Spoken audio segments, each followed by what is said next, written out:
إنا أرسلنا نوحا إلى قومه أن أنذر قومك من قبل أن يأتيهم عذاب أليم. قال يا قوم إني لكم نذير مبين أن اعبدوا الله واتقوه وأطيعون يغفر لكم من ذنوبكم ويؤخركم إلى أجل مسمى إن أجل الله إذا جاء لا يؤخر لو كنتم تعلمون. قال رب إني دعوت قومي ليلا ونهارا فلم يزدهم دعائي إلا فرارا وإني كلما دعوتهم لتغفر لهم جعلوا أصابعهم في آذانهم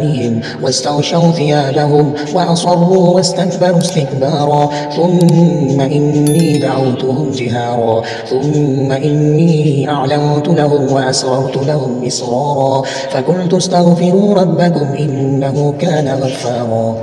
يرسل السماء عليكم مدرارا ويمددكم بأموال وبنين ويجعل لكم جنات ويجعل لكم أنهارا ما لكم لا ترجون لله وقارا وقد خلقكم أطوارا ألم تروا كيف خلق الله 7 سماوات طباقا وجعل القمر فيهن نورا وجعل الشمس سراجا والله أنبتكم من الأرض نباتا ثم يعيدكم فيها ويخرجكم إخراجا والله جعل لكم الأرض بساطا لتسلكوا منها سبلا فجاجا. قال نوح رب إنهم عصوني واتبعوا من لم يزده ماله وولده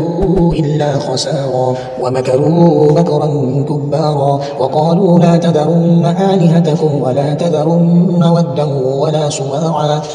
ولا يغوث ويعوق ونسرا وقد أضلوا كثيرا ولا تزد الظالمين إلا ضلالا مما خطيئاتهم أغرقوا فأدخلوا نارا فلم يجدوا لهم من دون الله أنصارا. وقال نوح رب لا تذر على الأرض من الكافرين ديارا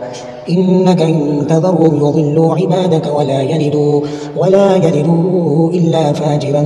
كفارا. رب اغفر لي ولوالدي ولمن دخل بيتي